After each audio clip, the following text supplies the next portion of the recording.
नमस्कार विद्यार्थी मित्रांनो, आजच्या व्हिडिओमध्ये आपण भारतीय राष्ट्रीय काँग्रेसचे जे काही संपूर्ण अधिवेशन आहेत ते एकाच व्हिडिओमध्ये या ठिकाणी आपण अभ्यासणार आहोत. व्हिडिओ शेवटपर्यंत बघा, नक्कीच तुम्हाला याचा फायदा होईल आणि परीक्षेमध्ये कसा जरी प्रश्न विचारला तर तो नक्कीच तुमचा इथे सुटणार आहे. त्यासाठी व्हिडिओ शेवटपर्यंत बघा आणि त्याचबरोबर याची जर PDF हवी असेल तर आपली जी काही टेलिग्राम चॅनलची लिंक आहे ती व्हिडिओच्या डिस्क्रिप्शन बॉक्समध्ये आहे, तिथून तुम्ही ते जॉईन करू शकता. ठीक आहे, तर सुरुवात करूयात मित्रांनो. तर सगळ्यात आधी आपल्याला अभ्यासायचं आहे की काँग्रेसची स्थापना कधी झाली आणि कोणी केली.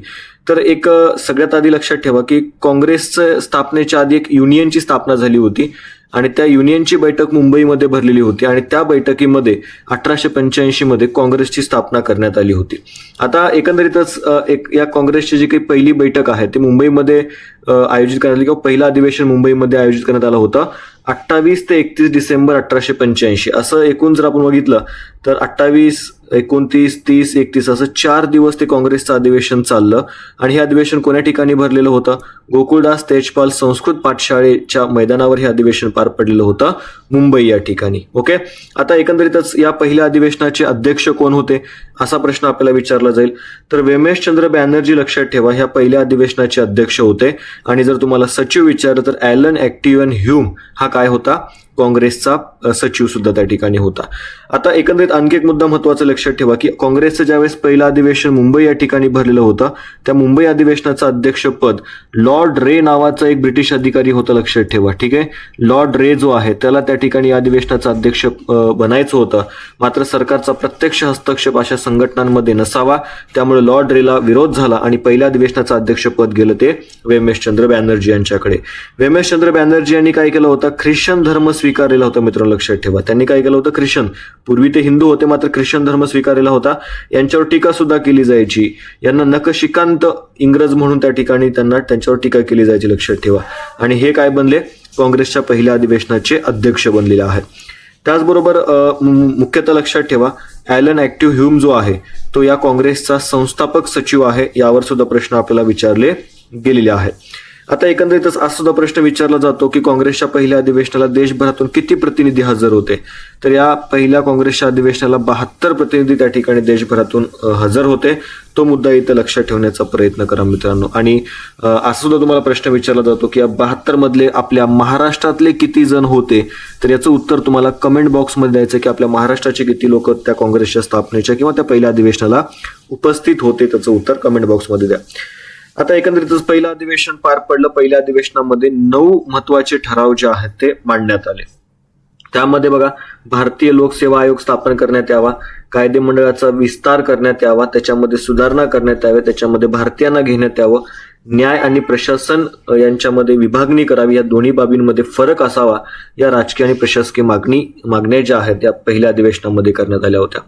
आर्थिक न्यायाच्या बाबतीत जर विचार केला तर लष्करी खर्चामध्ये कपात करा, कारण की हे लष्कर मुळात काही भारतीयाच्या फायद्यासाठी नव्हतं, ब्रिटिशांसाठी ते होतं. त्यामुळे लष्करी खर्च जो आहे तो कमी करावा आणि त्याच्यामध्ये ब्रिटिशांचा म्हणजे इंग्लंडचा सुद्धा वाटा असावा असं या ठिकाणी मत मांडण्यात आलं, ठराव मांडण्यात आला होता.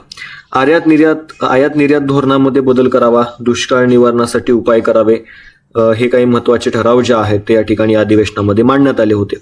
लष्करी आणि परराष्ट्रविषयक ठराव, त्यामध्ये भारतीय लष्कराचं भारतीयकरण करावं. ओके, ब्रह्मदेश जोडणी म्हणजे ब्रह्मदेश खालसा म्हणजे एकंदरीत जर आपण बघितलं त्या काळामध्ये भारताला ब्रह्मदेश जोडण्याच्या वगैरे सगळ्या बाबी होत्या, ते थांबवा. शस्त्र कायद्यात शिथिलता आणावी, म्हणजे ब्रिटिशांनी शस्त्रास्त्राशी संबंधित सुद्धा कायदे केले होते, त्यानुसार निर्बंध लादले होते, त्याच्यामध्ये शिथिलता आणावी. या सगळ्या बाबी ते लक्षात ठेवा.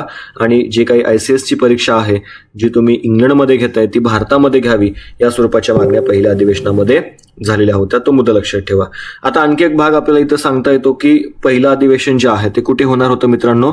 पुण्यामध्ये होणार होतं. मात्र पुण्यामध्ये काय होतं तर 1885 मध्ये पुण्यामध्ये कॉलराची साथ होती. मित्रांनो लक्षात ठेवा, बऱ्याच जणांना इथं कन्फ्युजन आहे की पुण्यामध्ये कोणती साथ होती. तर 1885 मध्ये पुण्यामध्ये कॉलराची साथ होती, तो मुद्दा लक्षात ठेवण्याचा प्रयत्न करा. आणि 1897 मध्ये पुण्यामध्ये काय होतं तर प्लेगची साथ जी आहे ती पसरलेली होती आणि 1897 मध्ये प्लेगच्या साथीमध्ये रँडचा वध जो आहे तो चाफेकर बंधूंनी केलेला होता, तो भाग लक्षात ठेवा. ओके, आणखी एक महत्वाचा मुद्दा की 1885 मध्ये हे अधिवेशन झालं मुंबईला. जर हे अधिवेशन पुण्यामध्ये पार पडलं असतं तर पुन्हा सार्वजनिक सभा जी आहे, पुन्हा सार्वजनिक सभा ज्याची स्थापना न्यायमूर्ती रानडे आणि त्याचबरोबर एकंदरीतच गवा जोशी जे आहे, ज्यांना आपण सार्वजनिक काका असं म्हणतो, त्यांनी केली होती. तर पुणे सार्वजनिक सभेने ते अधिवेशन पुण्यामध्ये जर भरतं आम्ही ते अधिवेशन व्यवस्थितरित्या पार पाडू अशी भूमिका घेतलेली होती. मात्र पुण्यामध्ये 1885 मध्ये कॉलराची साथ होती, त्यामुळे ते अधिवेशन तिथं होऊ शकलं नाही, झालं मुंबईला. आणि मुंबईमध्ये या काँग्रेसच्या पहिल्या अधिवेशन पार पाडण्याची जबाबदारी जी आहे ती बॉम्बे प्रेसिडेन्सी असोसिएशन या संघटनेने त्या ठिकाणी केलेली होती. बॉम्बे प्रेसिडेन्सी असोसिएशनची स्थापना कोणी केली होती तर लक्षात ठेवा, बद्रुद्दीन तय्यब जे आहेत, त्याच्यामध्ये के.टी. तेलंग आहेत, हे तुम्हाला लक्षात ठेवायचंय. ओके, मेहता, फिरोजशाह मेहता आहेत, के.टी. तेलंग आहेत आणि बद्रुद्दीन तय्यब जे आहेत, या तिघांनी याची स्थापना केली होती बॉम्बे प्रेसिडेन्सी असोसिएशनची. आणि या बॉम्बे प्रेसिडेन्सी असोसिएशनने काँग्रेसच्या पहिले अधिवेशन पार पाडण्याची जबाबदारी त्या ठिकाणी स्वीकारली होती. ओके, त्या तिघांना एकत्रित आपण ब्रदर्स इन लॉ असं म्हणून ओळखतो, तो मुद्दा लक्षात ठेवा. पुढे जाऊयात. आता याचे जे काही ठराव आहेत ते आपण बघितलेले होते. त्याच्यामध्ये आणखी सुद्धा काही महत्त्वाचे मुद्दे आहेत की रॉयल कमिशनची स्थापना करण्यात यावी, केंद्रीय व प्रांतिक विधिमंडळात लोकप्रतिनिधी घ्यावेत, इंडियन काउन्सिल बरखास्त करण्यात यावी, ICS ची परीक्षा भारतात घ्यावी, वयोमर्यादा 23 पर्यंत वाढवावी. ब्रिटिशांनी काय केलं होतं मित्रांनो, तर ICS ची परीक्षा भारतीयांना देता येऊ नये म्हणून त्याची वयोमर्यादा 19 इतकी केली होती. मग काँग्रेसने मागणी केली की 19 वर्षावरून 23 वर्ष वयोमर्यादा करा, जेणेकरून भारतीय विद्यार्थ्याला ती परीक्षा देण्यासाठी इंग्लंडमध्ये जाता येईल, तिथं राहता येईल आणि ती एक्झाम देता येईल, ट्रेनिंग घेता येईल. कारण की परीक्षा जी आहे ती ब्रिटिशांनी इंग्लंडमध्ये ठेवलेली होती. आपल्याकडे कायदाच होता 1853चा चार्टर ऍक्ट. त्या 1853च्या चार्टर ऍक्टनुसार काय करण्यात आलं होतं, स्पर्धा परीक्षेला सुरुवात झाली होती. यावेळेस व्हाईसरॉय कोण होता, डलहौसी होता किंवा गव्हर्नर जनरल डलहौसी होता. डलहौसीच्या काळामध्ये 1853चा चार्टर ऍक्ट आला. त्या चार्टर ऍक्टनुसार स्पर्धा परीक्षेला सुरुवात झाली आणि मग इथून पुढे जे काही भारतात नेमायचे अधिकारी असतील ते स्पर्धा परीक्षेच्या माध्यमातून नेमले जातील आणि मग ही परीक्षा भारतीयांना सुद्धा देण्यात येणार म्हणजे देता येणार होती. मग म्हणून ब्रिटिशांनी काय केलं होतं, ही परीक्षा इंग्लंडमध्ये ठेवली होती, वय वर्ष 19 ठेवलं होतं, जेणेकरून ही परीक्षा देण्यासाठी इंग्लंडमध्ये एवढ्या लहान मुलाला आपले आई वडील पाठवणार नाहीत. त्याचबरोबर हा जो काही प्रवास आहे तो धोक्याचा प्रवास होता, खर्चिक सुद्धा होता, आर्थिकदृष्ट्या ते परवडणार नव्हतं. म्हणून यांनी मागणी केली की ICS परीक्षा जी आहे ती इंग्लंडप्रमाणे भारतामध्ये घ्या आणि त्याचबरोबर वयोमर्यादा 23 पर्यंत वाढवा, जेणेकरून ही परीक्षा विद्यार्थ्यांना देणं सोपं होऊन जाईल. आणि ही परीक्षा कठीण होती, लक्षात ठेवा. आज जसं आपण UPSC वगैरे त्या ठिकाणी म्हणतो तशा लेवलची ती एकदम कठीण एक्झाम होती आणि बरेचसे विद्यार्थी त्याच्यामध्ये बसायचे मात्र पास व्हायचे नाहीत. ओके, पुढे जाऊयात. शेतकऱ्यांवरील कराचा बोजा कमी करा, मिठावरील कर रद्द करा, भारतीय माला संरक्षण मिळेल असे धोरण इथे राबवा, यासारख्या बऱ्याचशा मागण्या ज्या आहेत त्या करण्यात आल्या होत्या. तर मिठावरील कर सुद्धा रद्द करा ही मागणी ह्याच पहिल्या अधिवेशनामध्ये करण्यात आली होती, तो भाग लक्षात ठेवा. लष्करी खर्च कमी करावा, ब्रह्मदेश खालसा करू नये, म्हणजे ब्रह्मदेश खालसा करून तो भारताला जोडणं चालू होतं, हे असं करू नका असं या ठिकाणी या अधिवेशनामध्ये ठराव जो आहे तो मांडण्यात आला होता, तो भाग लक्षात घ्यायचा आहे. ठीक आहे, तर एकूण 9 ठराव होते, 72 प्रतिनिधी त्या ठिकाणी उपस्थित होते, हा भाग लक्षात ठेवा. बऱ्याचदा अजून एक कन्फ्युजन होतं विद्यार्थ्यांना की दांडी यात्रेमध्ये किती प्रतिनिधी होते, तर दांडी यात्रेमध्ये महात्मा गांधींसोबत जवळपास 78 अनुयायी होते, त्यापैकी 13 आपल्या महाराष्ट्रातले होते, तो मुद्दा लक्षात ठेवा. दांडी यात्रेमध्ये 78, काँग्रेसच्या पहिल्या अधिवेशनामध्ये 72 प्रतिनिधी होते, तो भाग लक्षात ठेवायचा आहे. आता एकंदरीतच 1885 ते 1947 किंवा 42 पर्यंतचे जे काही सगळे महत्वपूर्ण अधिवेशनं आहेत ते आपण इथे आता एक एक करून कव्हर करणार आहोत. त्या अधिवेशनामध्ये घडलेल्या जे काही महत्वाच्या बाबी आहेत त्या आपण इथे जाणून घेणार आहोत मित्रांनो. ठीक आहे, तर पहिलं अधिवेशन आपण बघितलेलं आहे 1885 मध्ये मुंबईमध्ये पार पडलं होतं. उमेशचंद्र बॅनर्जी त्या अधिवेशनाचे अध्यक्ष होते आणि देशभरातून या अधिवेशनाला 72 प्रतिनिधी उपस्थित होते, तो भाग आपण इथे कव्हर केलेला आहे. आता सगळ्यात महत्वाचा मुद्दा म्हणजे लक्षात ठेवा, पहिल्या अधिवेशनाला महाराष्ट्रातून आगरकर उपस्थित होते, तो मुद्दा लक्षात ठेवायचा आहे. गोपाळकृष्ण गोखले जे आहेत ते अधिवेशनाला त्या ठिकाणी उपस्थित होते. त्याचबरोबर जर आपण बघितलं, तुम्हाला असा सुद्धा प्रश्न विचारला जाऊ शकतो मित्रांनो की कोण उपस्थित नव्हतं, तर आधी उपस्थित होते कोण ते लक्षात ठेवा. गोपाळकृष्ण गोखले उपस्थित होते, गोपाळ गणेश आगरकर उपस्थित होते, गंगाराम भाऊ म्हस्के उपस्थित होते, फिरोजशाह मेहता त्या ठिकाणी उपस्थित होते. तर या बाबी इथे लक्ष ठेवण्याचा प्रयत्न करायचा आहे. ओके, आणि उपस्थित नव्हतं कोण, लोकमान्य टिळक उपस्थित नव्हते, लक्षात ठेवा. त्याचबरोबर जर आपण बघितलं, सुरेंद्रनाथ बॅनर्जी पहिल्या अधिवेशनाला उपस्थित नव्हते आणि गवा जोशी ज्यांना आपण सार्वजनिक काका असं त्या ठिकाणी म्हणतो ते सुद्धा उपस्थित नव्हते. आता सुरेंद्रनाथ बॅनर्जी पहिल्या अधिवेशनाला उपस्थित नव्हते कारण की त्यांनी काय केलं होतं, कलकत्त्याला नॅशनल कॉन्फरन्स भरवली होती. ओके, त्यामुळे ते त्या अधिवेशनाला उपस्थित नव्हते. तो मुद्दा लक्षात ठेवायचा आहे. आणि काँग्रेसची स्थापना झाल्यानंतर सर सय्यद अहमद खान यांनी सुद्धा काँग्रेसपासून मुस्लिमांनी दूर राहावं असं सांगितलेलं होतं. त्यामुळं तरी सुद्धा बरेचसे मुस्लिम प्रतिनिधी जे आहेत ते काँग्रेसच्या या पहिल्या अधिवेशनाला उपस्थित होते. तो मुद्दा लक्षात ठेवायचा आहे. त्यानंतर बघा आणखी काही महत्वाचे मुद्दे आपण या ठिकाणी समजून घेऊयात की काँग्रेसची स्थापना डफरीनच्या काळामध्ये झाली होती. म्हणजे डफरीन जो आहे तो काय होता, तर इथं भारताचा व्हाईसरॉय होता. त्याच्या काळामध्ये काय झालं होतं, तर इथे 1885 मध्ये काँग्रेसची स्थापना झाली होती. असं म्हटलं जातं की डफरीनच्याच डोक्यातली कल्पना होती जी ॲलन ह्यूमनं काय केली आहे ती सत्यात उतरवली काँग्रेसच्या स्वरूपामध्ये. म्हणजे ब्रिटिशांची सत्ता भारतामध्ये दीर्घकाळ राहावी हा त्यांचा याच्या मागे दृष्टिकोन होता स्थापनेमागचा, असं काही जणांचं, काही इतिहासकारांचं मत आहे. म्हणजेच आता जसा 1857चा उठाव झाला होता, म्हणजे भारतीयांच्या मनामध्ये खूप सारे असंतोष होता, त्या सगळ्याचा उद्रेक 1857च्या उठावामध्ये झालेला होता. मग तसं पुन्हा इथे 1857च्या उठावासारखी परिस्थिती निर्माण होऊ नये, भारतीयांच्या मनामधले जे काही प्रश्न असतील, समस्या असतील, अडचणी असतील, ओके, ज्या काही मागण्या असतील, त्या सगळ्या काँग्रेसच्या माध्यमातून सरकारकडे याव्यात. इथे संघर्ष होऊ नये, उठाव होऊ नये, चळवळी होऊ नयेत, कोणतेही सत्याग्रह होऊ नयेत, ते सनदशीर मार्गाने काँग्रेसपर्यंत यावेत, या म्हणजे सरकारपर्यंत यावेत आणि ते संघटनेच्या माध्यमातून यावेत, यासाठी डफरीनने ह्यूमला सांगितलं आणि त्यानुसार ह्यूमने काँग्रेसची स्थापना केली असं म्हटलं जातं. मात्र बिपिनचंद्र पाल जे आहेत यांनी या सुरक्षा झडप सिद्धांताला काय म्हटलेलं आहे, तर म्हणजे दंतकथा असं त्या ठिकाणी त्यांनी संबोधलेलं आहे. तो मुद्दा लक्षात ठेवा. आता बऱ्याचदा आता आपण जर बघितलं तर हे तुम्ही याचं सोपं उदाहरण कशानुसार समजू शकता. बघा, आपल्या प्रत्येकाच्या घरामध्ये कुकर असतं, ठीक आहे, त्या कुकरला एक शिट्टी असते. ओके, म्हणजे याच्यामध्ये जे काही प्रेशर तयार होतं त्याला वाट करून देण्याचं काम या शिट्टीतून केलेलं आहे, लक्षात ठेवा. म्हणजे अतिरिक्त जी काही हवा आहे ती काय होऊन जाईल, प्रेशर जे आहे ते शिट्टीच्या माध्यमातून निघून जाईल. जसं प्रेशर वाढेल ते शिट्टीच्या माध्यमातून निघून जाईल. आणि जो काही स्फोट आहे, कारण की जर जायलाच वाफ काही जागा नसेल तर याच्यामध्ये काय होईल, खूप प्रेशर तयार होईल आणि अचानकच काय होऊ शकतो, स्फोट होऊ शकतो. मग तसंच आहे काँग्रेसची स्थापना जर आपण बघितली तर त्याला सुद्धा म्हणजे त्या हेतूनेच झाले. ते एक सिट्टीसारखं होतं, भारतीयांच्या मनामधले प्रश्न, अडचणी, समस्या त्याला वाट करून देण्यासाठी सिट्टी म्हणजेच काय, तर काँग्रेसची स्थापना, असं तुम्ही सोप्या भाषेमध्ये सुद्धा समजून घेऊ शकता. लेक्चर जर आवडत असेल तर नक्कीच लाईक आणि कमेंट नक्कीच करा, जेणेकरून आणखी प्रेरणा, प्रोत्साहन त्या ठिकाणी मिळून जाईल तुमच्या कमेंटमुळे. आता पहिलं अधिवेशन झालं मित्रांनो. त्यानंतर काही इतर सुद्धा महत्वाची अधिवेशनं आपण त्या ठिकाणी पाहणार आहोत. जसं की दुसरं अधिवेशन काँग्रेसचं 1886 मध्ये कलकत्ता या ठिकाणी दुसरं अधिवेशन पार पडलं होतं आणि दादाभाई नौरोजी त्या अधिवेशनाचे काय होते, अध्यक्ष होते. आणि ते पहिले पारसी व्यक्ती आहेत ज्यांना या अधिवेशनाचं अध्यक्षपद देण्यात आलं होतं. ठीक आहे, तर पहिले 5 अधिवेशनाचं अत्यंत महत्वाचे आहेत, वारंवार प्रश्न परीक्षेमध्ये विचारले गेले. 1886चं कलकत्ता अधिवेशन दुसरं अधिवेशन आहे, दादाभाई नौरोजी अध्यक्ष आणि पहिले पारसी व्यक्ती.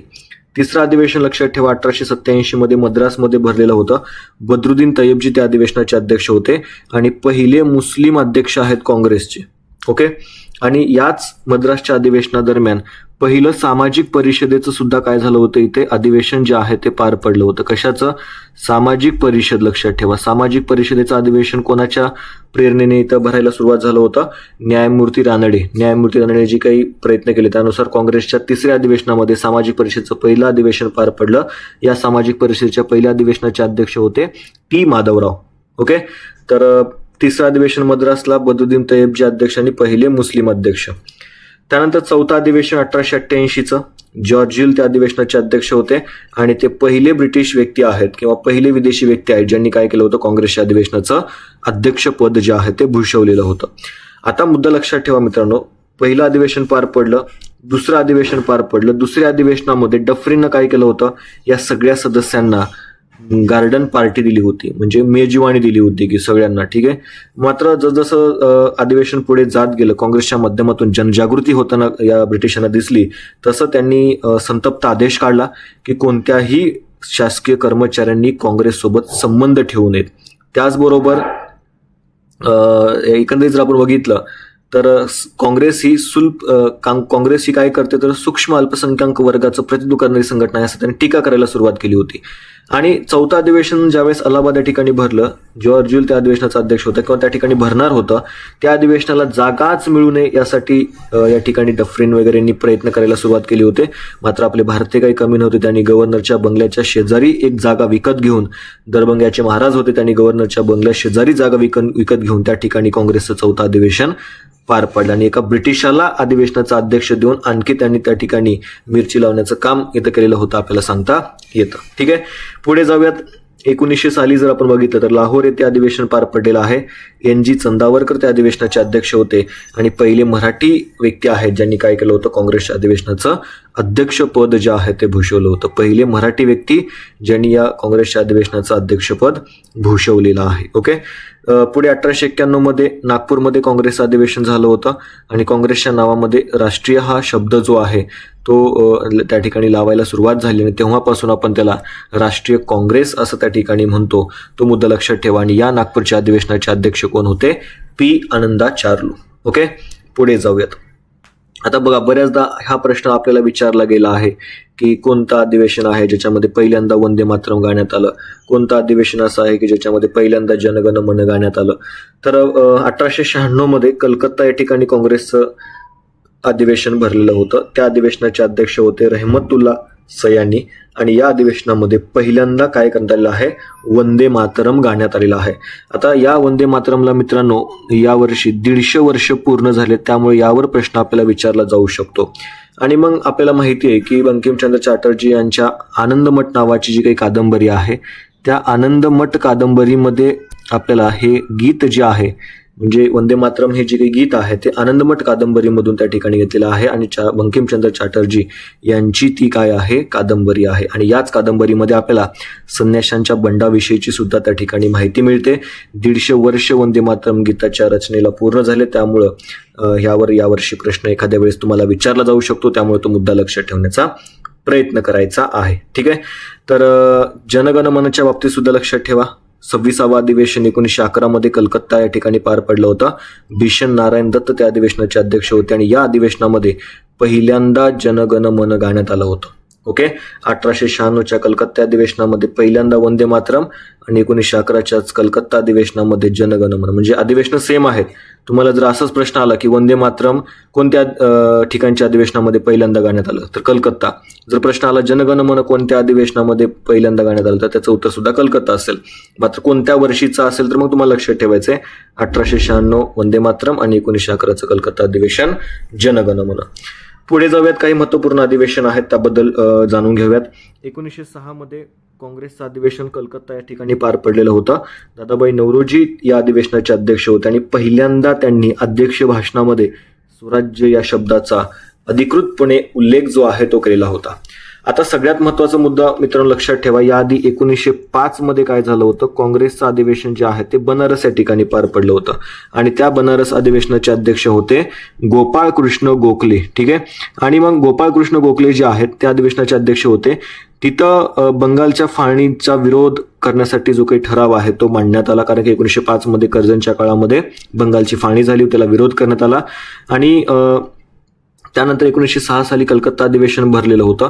या कलकत्ता अधिवेशनामध्ये सुद्धा तो ठराव इथं मांडला जावा की मांडला जाऊ नये यावरून मतभेद निर्माण झाले होते. जहाल मतवादी विचारसरणी जे काही नेते होते त्यांनी काय केलं की येणारं जे काही कलकत्ता अधिवेशन आहे त्या कलकत्ता अधिवेशनाचा अध्यक्ष जहालच झाला पाहिजे. मवाळांना असं वाटत होतं की येणाऱ्या 1906च्या कलकत्ता अधिवेशनाचा अध्यक्ष मवाळच झाला पाहिजे. आता अध्यक्षपदावरून इथं मतभेद वाढलेले होते, म्हणून मवाळांनी काय केली, एक आयडिया केली. त्यांनी दादाभाई नौरोजी यांचं नाव पुढे केलं अध्यक्षपदासाठी, कारण की दादाभाई नौरोजी हे काँग्रेसचे ज्येष्ठ नेते होते. याआधी त्यांनी 2 वेळा काँग्रेसच्या अधिवेशनाचं अध्यक्षपद भूषवलेलं होतं. काँग्रेसचं दुसरं अधिवेशन 1896 आणि 1893 एक अधिवेशन आहे, लक्षात ठेवा. अशा एकूण 2 अधिवेशनाचं अध्यक्षपद ऑलरेडी त्यांनी भूषवलं होतं आणि ज्येष्ठ होते. आणि तरी सुद्धा यांनी काय केलं होतं, मवाळांनी दादाभाई नौरोजींचं नाव पुढे केलं, कारण की दादाभाई नौरोजी एक मवाळ विचारसरणीचे नेते होते आणि जहाल लोक त्यांना विरोध करणार नव्हते, कारण की काँग्रेसमधले ज्येष्ठ नेते होते. आणि मग झालं सुद्धा तसंच. दादाभाई नौरोजींच्या नावाला जहाल विरोध करू शकले नाहीत आणि 1906च्या कलकत्ता अधिवेशनाचे अध्यक्षपद आलं दादाभाई नौरोजींकडे. आणि मग या अधिवेशनामध्ये दादाभाई नौरोजी जहालांच्या प्रभावाखाली आले आणि त्यांनी टिळकांची चतुःसूत्री तिथं मांडली, ती पारित झाली. इतकंच नाही तर त्यांनी काँग्रेसच्या अध्यक्षपदाच्या भाषणेमध्ये स्वराज्य शब्दाचा वापर पहिल्यांदा काँग्रेसच्या व्यासपीठावरून केला. म्हणजे लक्षात ठेवा, ही खूप मोठी घटना होती. काँग्रेसच्या अधिवेशनामध्ये स्वराज्य, स्वातंत्र्य असे शब्द वापरले जात नव्हते, पहिल्यांदा त्यांनी त्या ठिकाणी इथं वापरले आणि एक संदेश सुद्धा दिला होता, चळवळ करा, चळवळ करा, अखंड चळवळ करा, हा संदेश त्यांनी या अधिवेशनामध्ये दिला होता. तो मुद्दा लक्षात ठेवा. त्यानंतर बघा पुढे 1907 मध्ये काँग्रेसचं अधिवेशन सुरत या ठिकाणी भरतं. आता इथं सुद्धा अध्यक्षपदावरून वाद असतो की इथं सुद्धा जहालांना वाटायचं की आपला अध्यक्ष झाला पाहिजे, मवाळांना वाटायचं आपला अध्यक्ष झाला पाहिजे. आणि या सगळ्यामधून मवाळांनी काय केलं, रासबिहारी घोष यांचं नाव पुढे केलं. आणि रासबिहारी घोष जसं त्या सुरतच्या अधिवेशनामध्ये अध्यक्ष भाषणासाठी स्टेजवर जात होते, त्यावेळेस त्यांनी टिळक त्यांच्या समोर आले आणि टिळकांनी त्यांना स्टेजवर जाण्यापासून अडवलं. आणि हे जसं होताच तिथे जमलेले जे काही सगळे प्रतिनिधी होते, म्हणजे जहालांचे असतील किंवा मवाळांचे प्रतिनिधी असतील, हे दोघंही तयारीनिशी आलेले होते, कारण की तशी स्फोटक परिस्थिती निर्माण झाली होती. आणि जसं रासबिहारी घोष हे भाषणासाठी उभे राहिले तसं टिळकांनी अडवलं आणि गदारोळ सुरू झाला. एकमेकांना खुर्च्या फेकून मारणं, एकमेकांना चपला बूट फेकून मारणं. आणि त्यातलाच एक फेकलेला बूट जो आहे, म्हणजे तो टिळकांकडे मवाळांनी बूट फेकला होता, मात्र तो जो काही बूट आहे तो स्टेजवर बसलेले जे काही मान्यवर होते, म्हणजे सूर्यनाथ बॅनर्जी असतील, फिरोजशाह मेहता असतील, यांना जाऊन लागला. त्यामुळं इथे मवाळ जे आहे ते प्रचंड चिडले आणि त्यांनी जहालांची काय केली होती, काँग्रेसमधून हकालपट्टी केली होती, लक्षात घ्या. येस. मग आता यांच्यामध्ये 1907च्या सुरत अधिवेशनामध्ये फूट पडलेली होती. त्यानुसार पुढे हे अधिवेशन रद्द झालं आणि 1908 मध्ये तेच अधिवेशन मद्रासला भरवण्यात आलं आणि त्याचे अध्यक्ष रासबिहारी घोष यांनाच ठेवण्यात आलं होतं. मात्र एक लक्षात ठेवा की या 1907च्या काँग्रेस अधिवेशनामध्ये काय झाली होती, फूट पडलेली होती. त्यानंतर मग पुढे 1916 मध्ये काँग्रेसचं अधिवेशन लखनौ या ठिकाणी भरतं. बाबू अंबिकाचरण मुजुमदार, नावावरून अंबिका म्हणून महिला डोक्यात येईल तुमच्या, मात्र लक्षात ठेवा हे बाबू अंबिकाचरण मुजुमदार आहेत, या काँग्रेसच्या अधिवेशनाचे अध्यक्ष होते. आणि इथं काय झालं होतं, जे काही 1907 मध्ये पडलेली फूट आहे ते काँग्रेसमध्ये फूट पडली होती, पहिली फूट पडली होती. जहाल मवाळ असे दोन गट पडले होते. जहाल आणि मवाळ हे दोघंही काय होतात, एकत्रित येतात आणि त्यानुसार इथं लखनौ ऐक्य होतं, लक्षात ठेवा. आता दोन बाबी तुम्ही बऱ्याचदा ऐकल्या असतील, एक लखनौ ऐक्य आणि दुसरा आहे लखनौ करार. ऐक्य म्हणजेच कोणामध्ये झालेलं आहे, जहाल आणि मवाळ हे दोघं एकत्रित आले, त्यामुळे याला लखनौ ऐक्य असं म्हटलं जातं. आणि लखनौ करार कोणामध्ये झाला, इंडियन नॅशनल काँग्रेस आणि मुस्लिम लीग हे कराराने एकत्र आले होते.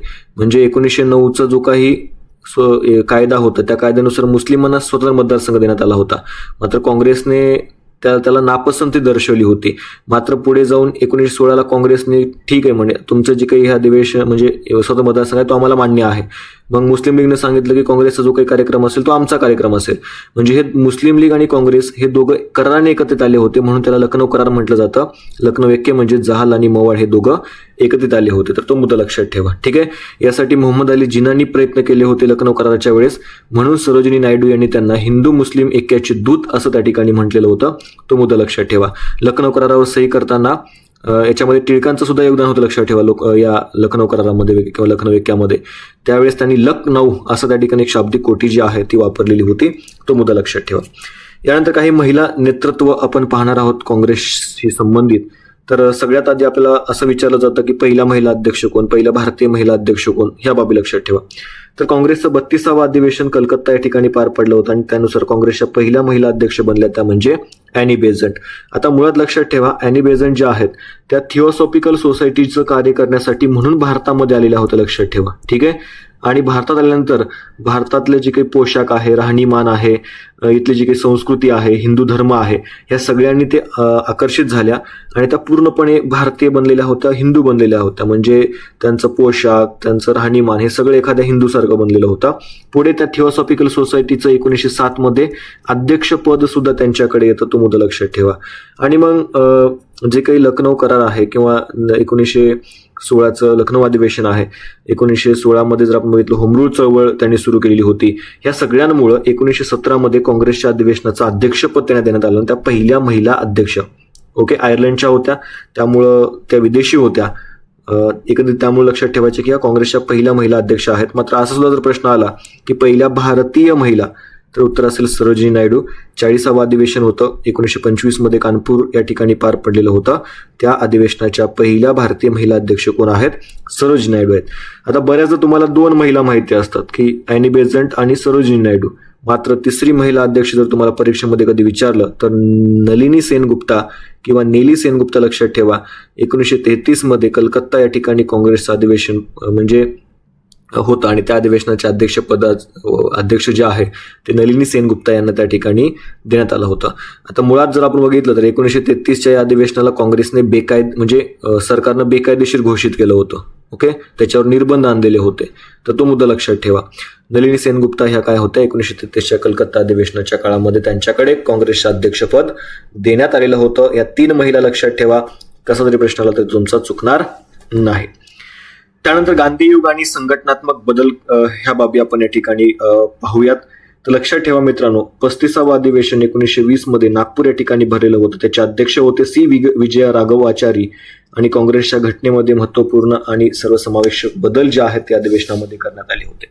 आता 1920 सालचे 2 अधिवेशन तुम्हाला लक्षात ठेवायचे.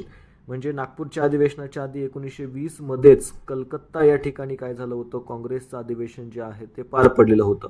आणि कलकत्ता अधिवेशनाचे अध्यक्ष कोण होते? तर लाला लजपत राय हे या अधिवेशनाचे अध्यक्ष होते. तिथं असहकाराचा ठराव मांडण्यात आला होता. ठीक आहे, असहकार चळवळीचा ठराव कोणत्या अधिवेशनामध्ये मांडण्यात आला होता? तर 1920 मध्ये, म्हणजे सप्टेंबर 1920 मध्ये काँग्रेसचं अधिवेशन कलकत्ता या ठिकाणी भरलेलं होतं. लाला लजपत राय त्या अधिवेशनाचे अध्यक्ष होते आणि तिथं असहकाराचा ठराव गांधींनी मांडला होता. मात्र या ठरावाला विरोध कोणी केला? तर CR दास यांनी केलेला होता. तो मुद्दा लक्षात ठेवा. मग पुढे वार्षिक अधिवेशन डिसेंबर 1920 मध्ये नागपूरमध्ये भरलं. सी विजया राघवाचारी अधिवेशनाचे अध्यक्ष होते आणि इथं स्वतः CR दास यांनी काय केलं होतं? तर असहकाराचा ठराव मांडला आणि तो मंजूर झाला आणि पुढे असहकार चळवळीला सुरुवात झाली होती. तर हे 2 अधिवेशन एकाच वर्षी 2 अधिवेशन झाले होते. तो मुद्दा लक्षात ठेवा. ठीक आहे. पुढे 1924 मध्ये काँग्रेसचं अधिवेशन बेळगाव या ठिकाणी होतं. महात्मा गांधी हे या अधिवेशनाचे अध्यक्ष होते आणि काँग्रेसचं अध्यक्षपद महात्मा गांधींनी एकदाच भूषवलेलं आहे. तो मुद्दा लक्षात ठेवायचा. ओके, 1924चं बेळगावचं अधिवेशन, महात्मा गांधी हे या अधिवेशनाचे अध्यक्ष होते आणि एकदाच अधिवेशनाचं अध्यक्षपद महात्मा गांधींनी संपूर्ण त्यांच्या कार्यकाळामध्ये भूषवलेलं आहे. 1922चं सुद्धा अधिवेशन आहे बघा. गया, म्हणजे बिहारमध्ये गया नावाचं ठिकाण आहे, तिथे या अधिवेशन पार पडलेलं होतं. CR दास त्या अधिवेशनाचे अध्यक्ष होते आणि एकंदरीतच त्या अधिवेशनामध्ये कायदेमंडळामध्ये प्रवेश करण्यावरून मतभेद निर्माण झाले होते आणि काँग्रेसमध्ये दुसरी फूट पडलेली होती. ती दुसरी फूट होती फेरवादी आणि त्याचबरोबर नाफेरवादी. ठीक आहे, फेरवादी आणि नाफेरवादी अशी फूट जी आहे ती काँग्रेसमध्ये दुसरी फूट पडलेली होती. तो मुद्दा लक्षात ठेवा. फेरवादी कोणाला म्हटलं गेलं? ज्यांना 1923च्या निवडणुका लढवायच्या आहेत आणि कायदेमंडळामध्ये प्रवेश करून सरकारची अडवणूक करायची त्यांना फेरवादी म्हटलं गेलं. आणि ज्यांना 1923च्या निवडणुकांवर बहिष्कार टाकून महात्मा गांधींनी सांगून दिले जे की विधायक कामं करायचे त्यांना नाफेरवादी असं त्या ठिकाणी म्हटलं गेलं. तो मुद्दा लक्षात ठेवा. म्हणजे तुम्हाला जर विचारलं गेलं की काँग्रेसमध्ये दुसरी फूट कोणत्या अधिवेशनामध्ये पडली, तर 1922चं गया अधिवेशन आहे बिहारमध्ये भरलेलं. त्या अधिवेशनामध्ये फेरवादी आणि नाफेरवादी अशी काँग्रेसमध्ये दुसरी फूट पडते. तो मुद्दा लक्षात ठेवा मित्रांनो. पुढे 1926चं गुवाहाटी अधिवेशन आहे. श्रीनिवास अय्यंगार त्या अधिवेशनाचे अध्यक्ष होते आणि काँग्रेस सदस्यांसाठी खादी वापरण्याचं सक्तीचं बंधन जे आहे ते इथं घालण्यात आलं. म्हणजे जे काही काँग्रेसच्या अधिवेशनाला उपस्थित असणारे काँग्रेसचे प्रतिनिधी आहेत त्यांना खादी घालणं कंपल्सरी करण्यात आलं या अधिवेशनामध्ये. पुढे जाऊयात. 1927 मध्ये मद्रास या ठिकाणी अधिवेशन पार पडलं होतं. MA अन्सारी त्या अधिवेशनाचे अध्यक्ष होते आणि सायमन कमिशनवर बहिष्काराचा महत्वपूर्ण ठराव जो आहे तो या मद्रासच्या अधिवेशनामध्ये मांडण्यात आला होता. 1927 मध्ये ब्रिटिशांनी सायमन कमिशन नेमलेलं होतं. यामध्ये 7 सदस्य होते. 7च्या 7 सदस्य हे काय होते? तर ब्रिटिश होते, इंग्लंडहून आलेले होते आणि हे भारतीयांना सुधारणा देणार होते. मात्र भारतीयांचं असं मत होतं की याच्यामध्ये आम्हाला घ्या, आम्हाला काय सुधारणा पाहिजे आहेत हे आम्हाला चांगलं माहिती आहे. मात्र सरकारने भारतीयांना घेतलं नाही, त्यामुळे या ठिकाणी या कमिशनवर बहिष्कार टाकण्यात आला होता मद्रासच्या अधिवेशनामध्ये. त्यानंतर 1928 मध्ये कलकत्ता या ठिकाणी काँग्रेस अधिवेशन भरलं.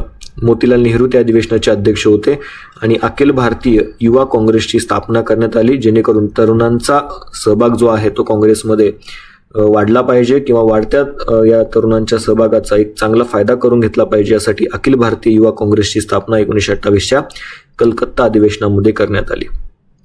44वा अधिवेशन 1929 मध्ये लाहोर या ठिकाणी भरतं. जवाहरलाल नेहरू त्या अधिवेशनाचे अध्यक्ष असतात आणि इथं पूर्ण स्वातंत्र्याचा ऐतिहासिक ठराव जो आहे तो पारित करण्यात येतो. आता 1929च्या अधिवेशनामध्ये ज्यावेळेस महात्मा गांधींनी सांगितलं की या अधिवेशनाचं अध्यक्षपद जवाहरलाल नेहरू यांच्याकडे जाईल, मात्र 18 प्रांतीय कमिट्या होत्या, त्यापैकी 15 प्रांतीय कमिट्यांनी या निवडीला विरोध केला होता. मात्र तरी सुद्धा महात्मा गांधींनी सांगितलं की इथून पुढे जी काही चळवळ करायची आहे त्या चळवळीचं नेतृत्व तरुणांना करायचं आहे, त्यामुळं या अधिवेशनाचं अध्यक्षपद जाईल कोणाकडे, जवाहरलाल नेहरूंकडे. आणि त्यानुसार जवाहरलाल नेहरू त्या अधिवेशनाचे अध्यक्ष बनले. रावी नदी काठावर हे अधिवेशन पार पडलेलं होतं आणि ते संपूर्ण स्वातंत्र्याचा, संपूर्ण स्वराज्याचा ठराव मांडण्यात आला आणि तो ठराव संमत झाला. आणि एक मुद्दा लक्षात ठेवा मित्रांनो, 1929च्या या लाहोर अधिवेशनापासूनच काँग्रेसचं ध्येय होतं ते म्हणजे संपूर्ण स्वराज्य मिळवणं. म्हणजे 1929 नंतरची 1930 सालची सविनय कायदेभंगाची चळवळ असेल, वैयक्तिक सत्याग्रह असेल, छोडो भारत चळवळ असेल, या प्रत्येकाचं ध्येय काय होतं? संपूर्ण स्वातंत्र्य मिळवणं, संपूर्ण स्वराज्य मिळवणं. तो मुद्दा लक्षात ठेवण्याचा प्रयत्न करा. ओके, तर हे बाबी लक्षात ठेवा मित्रांनो. ठीक आहे, तर 1928चा नेहरू रिपोर्ट आहे, त्याच्यामध्ये मात्र आपण काय केलं होतं, वसाहतीच्या स्वराज्याची मागणी मोतीलाल नेहरूंनी केली होती. मात्र 1929 दुसऱ्याच वर्षी लाहोर अधिवेशनामध्ये नेहरूंनी संपूर्ण स्वराज्याचा ठराव मांडला, संपूर्ण स्वातंत्र्याचा ठराव तिथे मांडलेला होता. आणि याच अधिवेशनामध्ये काय करण्यात आलं होतं, तर म्हणजे 26 जानेवारी या दिवशी संपूर्ण भारतामध्ये काय केलं जावं, तिरंगा फडकवला जावा, स्वातंत्र्य दिन साजरा करावा असं ठरलं. आणि त्यानुसार पुढे 26 जानेवारी 1930 मध्ये सगळीकडे ध्वजारोहण जो आहे तो करण्यात आलेला होता. तो मुद्दा लक्षात ठेवा. पुढे 1931 मध्ये काँग्रेसचं कराची अधिवेशन भरतं. वल्लभभाई पटेल त्या अधिवेशनाचे अध्यक्ष असतात आणि या अधिवेशनामध्ये मूलभूत हक्काचा ठराव आणि राष्ट्रीय आर्थिक कार्यक्रमाचा ठराव मांडला जातो आणि तो मंजूर केला जातो. ठीक आहे, कराची अधिवेशन, वल्लभभाई पटेल अध्यक्ष. पुढे 1934 मध्ये काँग्रेसचं अधिवेशन मुंबई या ठिकाणी भरतं. डॉक्टर राजेंद्र प्रसाद त्या अधिवेशनाचे अध्यक्ष असतात आणि काँग्रेस सोशलिस्ट पार्टीची स्थापना या ठिकाणी करण्यात येते आणि वैचारिक विस्ताराला सुद्धा येथे सुरुवात होतो. पुढे 1932 मध्ये दिल्ली या ठिकाणी काँग्रेसचं अधिवेशन भरतं. रणछोड दास अमृतलाल हे अधिवेशनाचे अध्यक्ष असतात. त्यानंतर 1933 मध्ये कलकत्ता या ठिकाणी अधिवेशन भरतं. नलिनी सेन गुप्ता हे अधिवेशनाचे अध्यक्ष असतात. एकंदरीत मित्रांनो, ह्या दोन्ही अधिवेशनांवर सरकारनं काय केलं होतं, हे म्हणजे या दोन्ही ऐतिहासिक काळात ब्रिटिश सरकारने राष्ट्रीय काँग्रेसला बेकायदेशीर म्हणून घोषित केलं होतं, तरी सुद्धा हा लढा त्या ठिकाणी अविरत सुरू होता. आता काँग्रेसला बेकायदेशीर का घोषित केलं असेल? बघा, आता सगळ्यात महत्वाचं 1927 मध्ये सायमन कमिशन आलं होतं. त्या सायमन कमिशनचा अहवाल आला 1930 मध्ये. महात्मा गांधींनी 1930 मध्येच काय केलं होतं, म्हणजे सविनय कायदेभंगाची चळवळ सुरू केली होती. आणि मग सविनय कायदेभंगाची चळवळ सुरू केलेली असताना 1930 मध्ये सायमन कमिशनचा रिपोर्ट आला. त्याच्यावर चर्चा करण्यासाठी इंग्लंडमध्ये 3 गोलमेज परिषदा आयोजित केल्या होत्या. मग 1930 मध्ये जर आपण बघितलं तर पुढे पहिली गोलमेज पार पडली. त्या पहिल्या गोलमेज परिषदेवर काँग्रेसने बहिष्कार टाकला होता. काँग्रेसचा एकही उमेदवार त्या ठिकाणी उपस्थित नव्हता. मग इंग्लंडमध्ये तिथल्या महत्वाच्या नेत्यांना वाटलं की, पंतप्रधानांना वाटलं की काँग्रेसशिवाय या चर्चेंना काही त्या ठिकाणी फायदा नाही. त्यामुळं आदेश देण्यात आले. त्यानुसार आयर्विन आणि महात्मा गांधी यांच्यामध्ये चर्चा झाल्या दिल्लीमध्ये आणि त्यानुसार गांधी आयर्विन करार झाला. मग गांधींनी सांगितलं की आम्ही म्हणजे सविनय कायदेभंगाची चळवळ थांबवू आणि दुसऱ्या गोलमेज परिषदेमध्ये सहभागी होऊ. त्यानुसार काँग्रेस दुसऱ्या गोलमेज परिषदेमध्ये सहभागी झाली.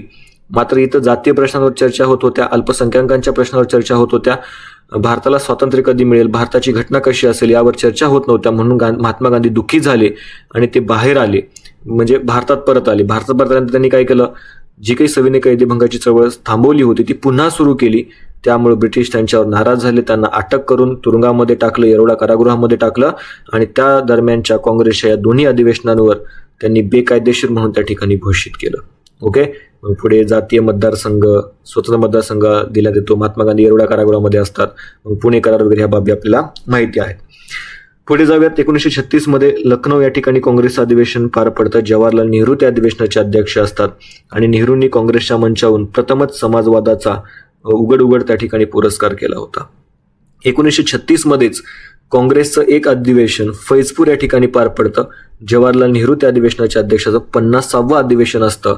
आणि मित्रांनो, फैजपूर हे ठिकाण महाराष्ट्रातील जळगाव मध्ये त्या ठिकाणी आहे. जळगाव जिल्ह्यामध्ये आहे फैजपूर नावाचं गाव.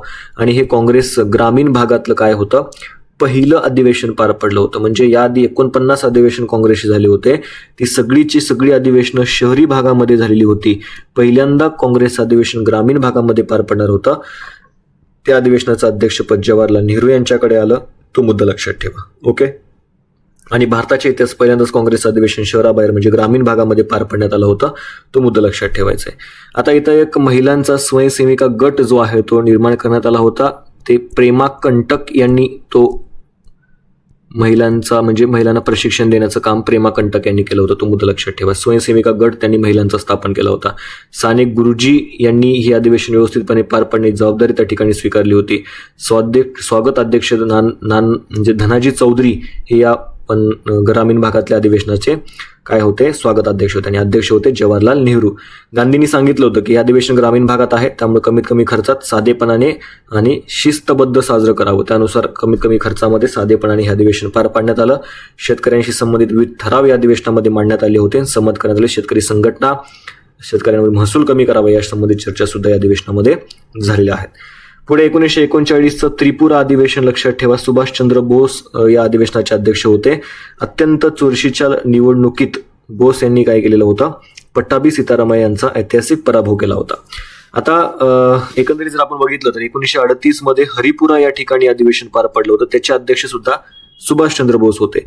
1939 मध्ये त्रिपुरा अधिवेशनासाठी अध्यक्षपदाची निवड झाली. त्याच्यामध्ये महात्मा गांधींनी पट्टाभी सीतारामय्या यांना सपोर्ट केला होता आणि त्यानुसार पट्टाभी सीतारामय्या आणि सुभाषचंद्र बोस यांच्यामध्ये निवडणूक झाली आणि मग त्यानुसार या 1939च्या त्रिपुरा अधिवेशनाचे अध्यक्ष म्हणून सुभाषचंद्र बोस यांची निवड झाली.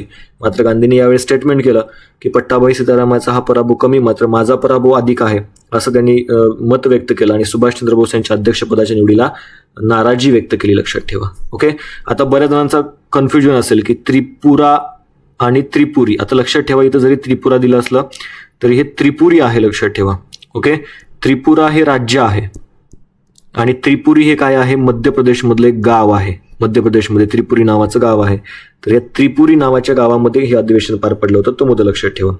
पुढे 1940 मध्ये रामगढ अधिवेशन, अबुल कलाम आझाद त्या अधिवेशनाचे अध्यक्ष होते आणि वैयक्तिक सत्याग्रहाचा महत्त्वपूर्ण ठराव याच अधिवेशनामध्ये मांडण्यात आला होता. त्यानंतर आणखी एक महत्त्वाचं अधिवेशन आहे 1942चं अधिवेशन. मुंबई या ठिकाणी ते अधिवेशन जे आहे ते पार पडलेलं होतं.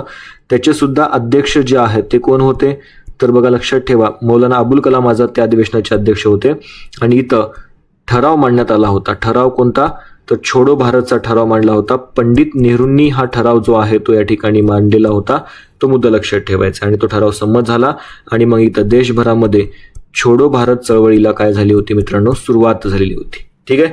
तर अशा पद्धतीनं हे जे काही काँग्रेसचे सर्व महत्त्वाचे अधिवेशन होते ते आपण एकाच व्हिडिओमध्ये अभ्यासण्याचा प्रयत्न केला आहे. याची PDF जर हवी असेल तर तुम्हाला टेलिग्राम चॅनलची लिंक व्हिडिओच्या डिस्क्रिप्शन बॉक्समध्ये मिळून जाईल. तिथून तुम्ही ते टेलिग्राम जॉईन करू शकता. तिथून तुम्हाला याची PDF मिळून जाईल. अजून कोणत्या पद्धतीचे व्हिडिओ तुम्हाला हवे आहेत ते सुद्धा कमेंटमध्ये सांगू शकता. आणि नक्कीच जर तुम्हाला हा व्हिडिओ आवडला असेल मित्रांनो, चॅनलवर नवीन असाल तर सबस्क्राईब करा आणि त्या ठिकाणी कमेंट नक्कीच करायचं आहे, जेणेकरून आम्हाला त्याच्या अधिक व्हिडिओ बनवण्यासाठी एक प्रेरणा आणि प्रोत्साहन त्या ठिकाणी मिळून जाईल. ठीक आहे. म्हणजे केवळ 72 प्रतिनिधीपासून सुरू झालेला हा प्रवास 1940च्या किंवा 1942च्या अधिवेशनादरम्यान लाखो भारतीय त्याच्यामध्ये सहभागी व्हायला सुरुवात झाली होती. पूर्ण स्वराज्य आणि सत्याग्रहाची हाक देणारी देशाची एकमेव महाशक्ती म्हणून ते त्या ठिकाणी आपल्याला सांगता येतं. ओके. तर थांबूयात. काँग्रेसच्या अधिवेशनाचा इतिहास हा केवळ तारखांचा तपशील नाही, तर तो एक गुलाम देशाने स्वतःचे स्वातंत्र्य खेचून आणण्यासाठी केलेल्या संघर्षाचा जिवंत दस्तावेज आहे, हे आपल्या ठिकाणी सांगता येतं. तर थांबूयात, भेटूयात नेक्स्ट लेक्चरमध्ये. Thank you so much.